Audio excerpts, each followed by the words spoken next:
Hello again, everybody, and welcome into Gamecock Central Radio. Emerson Phillips joined by Chris Clark to talk about the post-spring practice depth chart released by the Gamecock football program yesterday. Before we talk about some of the players that are on the list, Chris, let's talk about some omissions or players that were not listed on the post-spring depth chart, most notably Sky Moore on defense. He's not on the depth chart. Why? Yeah, Moore is not on there just simply because he was out this spring.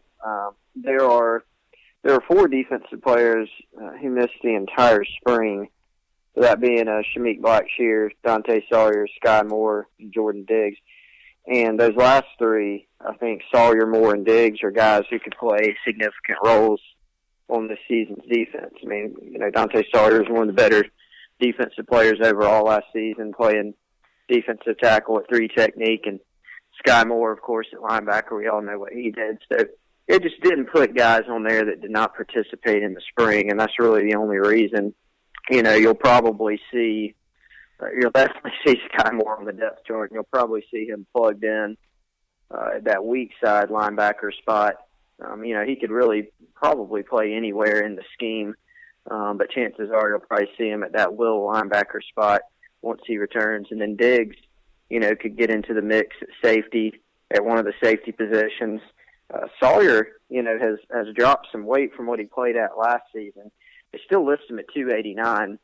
He looked really trimmed up in the spring, and, at one point, at least during the spring, he was more down in the, 265 or so range. So with that size, he could probably play defensive end in the scheme. So we'll see where they slot all those guys, but you'll definitely see all of them back out on the field during preseason practice.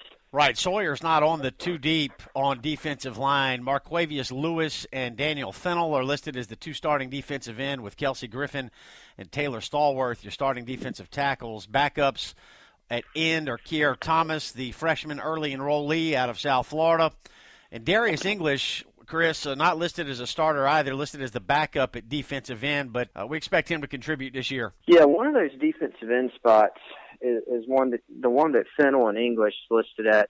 Those are the ones that you could consider the buck position, just based on, it doesn't say buck, it says defensive end, but those are guys that have been working at that buck position. Now, English missed a lot of the spring with a leg injury, but the fact that they put him on, Will Muschamp's quick to point out, don't put too much stock into a depth chart. But they have had a chance to look at some guys, and this is the post-spring depth chart after they've at least seen some guys. So they probably believe English can help. Fennell had quietly, had a really good spring. Someone that was recruited by the previous staff as a linebacker, redshirted last season, and they slotted him at that buck spot, and he took a lot of first-team reps at the buck position, the hybrid linebacker defensive end spot. So he could factor in there. Some other guys on the roster could too, Boozy Whitlow or Bryson Allen Williams in certain situations. So that's an interesting spot, and one that I think a lot of people are going to be watching. And then, Lewis, of course, everybody knew he would be a starter. Kelsey Griffin had a good spring. And then, I guess you could call it a minor surprise that Stallworth is listed over Abu Lamine right now. Lamine took a lot of first-team reps during the spring at the defensive tackle spot other than Griffin, and really had a good spring. But that's one where they'll, probably continue the competition through the preseason and see what happens. All right, you mentioned Boozy Whitlow. He's not on the two deep either at defensive line, and he had a very good year last year, particularly in the second half of the season. So the post-spring practice depth chart doesn't really tell the whole story, I don't think, Chris. So we take it with a little bit of grain of salt, and we realize that we've got a full preseason camp to go through, and the depth chart will almost certainly change between now and the start of the season in September. Obviously, Sky Moore not on the depth chart either at linebacker, and it looks like right now we got Bryson Allen Williams at strong side backer, Jonathan Walton listed as a starter at middle linebacker, or T.J. Holloman, and Holloman listed at weak side linebacker, or Lorenz Bryant. So the Gamecocks feel pretty good about this group at linebacker. Sky Moore obviously will be a main cog in that group. Yeah, there's going to be a lot of competition there continuing, throughout preseason. You see a couple of the oars there. I mentioned Bryson Allen Williams could potentially see some time at buck other than that Sam linebacker position. And then you slot in Moore as well. I think linebackers, probably the spot they feel best about in terms of returning experience and talent, because they have senior guys at that position. And then you factor in the hybrid buck guys with Fennell and English and, Boozy Whitlow. they probably feel better about that position. The front seven, if this defense is going to take any type of step forward this season, which I think it will take some sort of step forward. I thought that last year, and they really didn't. But I think with a new scheme and different utilization and things like that, it'd be very surprising if they weren't able to be a little bit better this season at least. I think the bigger concern's the back end and the secondary. That's really going to sort of make or break this team's chances in terms of how they can defend some teams that they're going to have to match up against this season. Chris, as soon as the depth chart was released, I went straight to the safety position to see who was listed as starters there, and it's Chaz Elder and Chris Lamons. And Lamons also listed as a starting corner. He's obviously not going to play both positions, so what do you make of the depth chart at secondary? Well, wasn't sure that they put Lamons in at safety, even though that Muschamp had said there was a chance that they would cross-train some guys, and Lamons was pegged as one that could. Now, we didn't see him take, that to my recollection, any reps at safety in the spring. Could he in the preseason? Sure, he could. I think the safety depth chart's more indicative of the fact that they really need some guys to step up there. Now, again, Diggs didn't participate. DJ Smith missed a good portion of the spring. He started out participating, then he had the thumb injury and had surgery and missed the rest of the spring. So that's a couple of guys right off the top of the bat that, could step up and try to contribute. That you probably feel, not that you feel great about corner, but with corner and nickel with Lamons, McWilliams, and Rashad Fenton, probably feel like you've at least got three guys that can start for you there, whereas you're not really sure at safety. So you can move one of those guys over. You get Jamarcus King in the summer, and he can really, with this size and skill set, he can play corner, safety, or nickel, but it looks like they've got him slotted as a corner. So if you feel like he's good enough to come in, pick things up, and start, then you can maybe afford to move a guy over, because safety is probably the number one position on the team, along with wide receiver, where they're really sort of searching for some answers there. Yeah, safety still very much a question mark. Rico McWilliams and Chris Lamons listed as the starters at corner, and Rashad Fenton listed as a backup at corner and the number one nickel back as well. He had that kickoff return touchdown against LSU last year, Chris, and we do expect Fenton to be on the field this year. Oh, no doubt about it. He's going to be on the field a lot. He had a really good spring. I think you maybe could argue the top defensive back during the spring, and like you said, could play some corner, could play some nickel. The nickel position will be very important. People don't need to underestimate it when they look at the depth chart and they say, oh, nickel, that's just the fifth defensive back. They'll probably be in a lot of nickel this year. Look at some of the teams they got to play, out of the West, Mississippi State, Texas A&M, they go play Clemson. They're going to match up against a lot of teams that run offenses that are really going to put stress on the back end, and they're going to have to play well back there. They're going to have to find some answers back there. And so Rashad Fenton's going to be, a key guy in the secondary. All right, Chris, let's talk about the offense for a moment. We'll start with the offensive line, and we got three in-state products listed at number one on the depth chart on the offensive line. Mason Zandy, 6'9", 308 out of Chapin. He's the only senior on the starting line. He's the left tackle. Zach Bailey out of Somerville, a sophomore at left guard. Alan Knott from Tyrone, Georgia, a junior, starting at center. And then it's Corey Helms from Alpharetta, Georgia, at right guard. And DJ Park out of Dillon, 6'4", 330, and a junior starting at right tackle. And some pretty good depth, it looks like, on the O-line with Christian Pellage and Corey Helms, Malik Young, Blake Camper. Talk about the O-line group and how the coaching staff feels about it right now. Well, offensive line's another area where, I think the coaching staff, when they walked in the door, could look at it and feel like they had some guys there. And there were some spots that seemed fairly locked in. We knew that Mason Zandy was going to be a starter somewhere at one of the tackle spots. We knew that, Alan Knott had a really good shot to start at center, and Corey Helms was going to start somewhere at guard. Some of the spots are up for grabs and probably still are. Helms can play center, but if they still feel good about Knott there, then you stick him at one of the guard spots. DJ Park was in a pretty good battle with Blake Camper that I'll imagine will continue at that right tackle spot. And Park played some guard during spring as well, but it looks like they've settled him in at tackle. Zach Bailey started as a first-teamer, and he went back and forth with Tellage. Donnell Stanley is another one that has been in the mix. He's the backup right now to Helms at right guard. They could always move one of those guys to the other side if needed. So they've got some flexibility. They've got some talent there. I think one of the questions is experience. Helms is a guy who's played college football before at Wake. He's been out a year, but he's played. Zandy and Knott, they've played. Bailey's played some as a true freshman. But, Park is a guy that doesn't have as much, game experience in terms of snaps. And certainly, and this goes for any offensive line at any school, you want to keep guys healthy because then you're getting into guys who aren't as experienced, haven't played as much.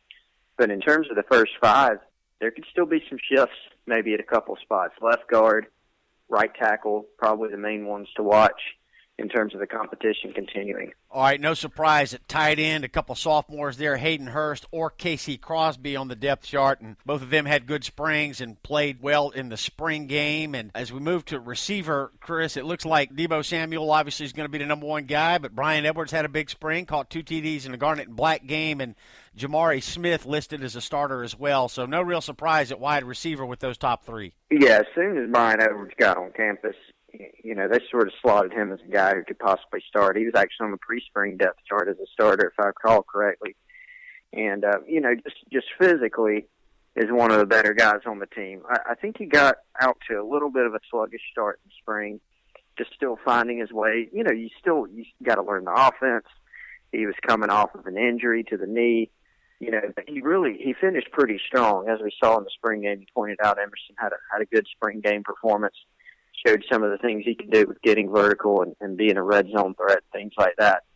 Samuel was a tough cover for all the DBs in the spring. He's the one guy on the roster you can point to right now and say he's the guy that can consistently get some separation and make some things happen in space. And Jamari Smith showed some flashes of that too. I think it was a good move to move him over to slot receiver. Because he's a guy that's got some wiggle. He's a good athlete. He's got some explosiveness. Probably a guy that should have been, featured more on offense in the past, given some of the issues they had at receiver last season as well. But that receiver position, all of them really, except for Samuel, I think there's still going to be some significant competition there. That's not to say that Smith and Edwards won't remain starters. They have a good shot to do so.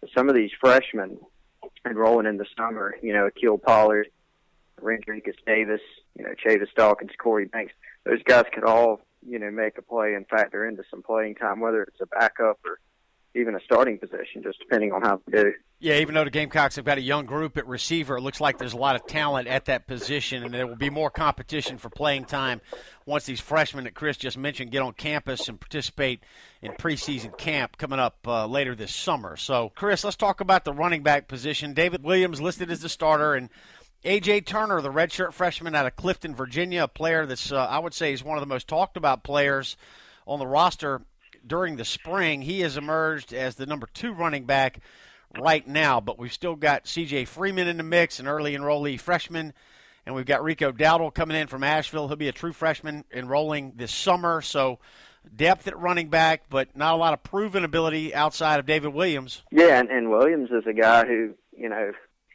I don't even know if you could say, Emerson, that he's proven totally. I mean, he's had some snaps in games. He's made, a few plays, but he's someone that I think everybody's still waiting to sort of break out, because you look at him and he can run, and he's a big guy, bigger back.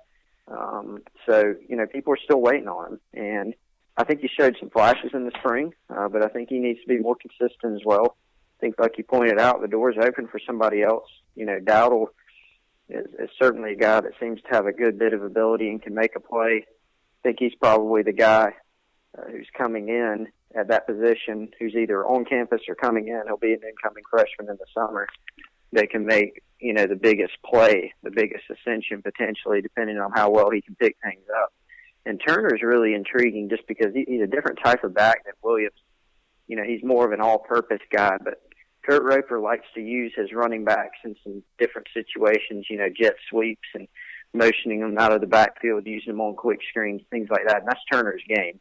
He's not going to be as much of a between the tackles downhill runner. He's sort of a one cut and go guy, but he is a little bit tougher than you would think in terms of running it, given his size. So he's a pretty intriguing player, and he's also going to factor in on special teams. All right, that brings us to quarterback. Perry Orth still listed at number 1, or Brandon McElwain. Lorenzo Nunez missed a lot of time during the spring due to injury, as did Perry Orth.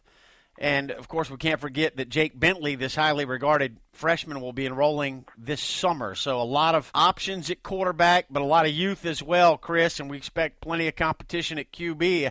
How late in the preseason practice do you think it'll be before the Gamecocks have clarified or defined a starter at quarterback? That's a good question. I don't think anybody really knows. Now, at some point, they're going to have to separate and start giving one guy more reps. Will they take the entire preseason camp, so to speak, to do that? Maybe. They'll probably just play it by ear and take as much time as they need to feel like they've got their best guy. And, with Orth, what he brings is he's the most experienced guy on the roster. It's everybody's first year in this new scheme. Keep that in mind. But he has played. He's played in some road games. USC has road games early in the SEC to open things up. Something that can't be discounted. Brandon McElwain, I think, was making, even before his injury, was making a play to ascend the depth chart and potentially be the guy. Not saying he is the guy right now. Nobody said that. But he really closed the spring strong. They threw a lot at him. He picked it up well. Had a good spring game. Had a good Saturday scrimmage the week before that. His biggest issue, I think, is just going to be translating it to the field. Not trying to do too much. But his dual threat ability is really, his trump card. He's got that above anyone else with his arm strength and ability to place it and his ability to run and scramble around and things like that. You also got, Connor Mitch out there, and then you got, Bentley enrolling in the summer, as you pointed out. Nunez is someone that we all know is, has more work to do on the passing end of things, but someone that they'll be able to give a look at as well. And Michael Skarnecki also on the roster. I don't think he'll factor in as much as some of those others, but, I think the way the depth chart portrays it is probably, your best look right now, which is, it's more of an Orth-McElwain battle right now. That's sort of what it has been during the entire spring. What are the chances that Bentley redshirts? Wouldn't think that he would leave high school early. He earned enough credits to graduate early and forego his senior year of high school so that he can enroll at South Carolina in 2016. Any chance that he redshirts this year? I think there's always a chance, look, you get him in because you've got to feel good about your situation at quarterback. You don't even have a set starter right now. Depending on that, you're not really sure who your number two is. There's always a possibility of a defection, a position change, whatever it may be. So, if you got a guy who's willing to do that, who's competitive enough to do that, then you do it. And it gives you, some people said it maybe creates more of a log jam, and maybe that's true. But you get all these guys on campus and let them compete, and that's not really a bad thing. Certainly he could redshirt. Let's say McElwain wins the job and runs with it, and you feel good about Orth as a backup, or vice versa, then maybe you look at redshirt and Bentley creating some distance. Who knows? I think it all hinges on how he does when he comes in. He's a sharp kid who has some ability and certainly knows how to run an offense and throw the ball, but, he hasn't taken a single snap in Kurt Roper's offense yet. He hasn't been part of the team where he's at the workouts every day, at the meetings every day. So a lot of it will just depend on how he does and then how everybody around him does as well. Number one specialist on the post-spring depth chart, Drew Williams, your long snapper, Elliott Fry, place kicker, Sean Kelly, the punter, and the return men at kickoff return. Rashad Fenton listed at number one along with A.J. Turner, and at punt return it's Chris Lamons or Rashad Fenton or Debo Samuel. So a lot of questions right now. We're attempting to find answers, and we're going to continue to get them as we move through the summer. Summer workouts start June 1st, and then the Gamecocks will begin preparations for the 2016 season, which will start in early September. Chris Clark joining me today here on Gamecock Central Radio. Chris, we appreciate your time. Thank you. Thanks, Emerson. All right, that's Chris Clark, and I'm Emerson Phillips, and this is Gamecock Central Radio. Thanks for joining us.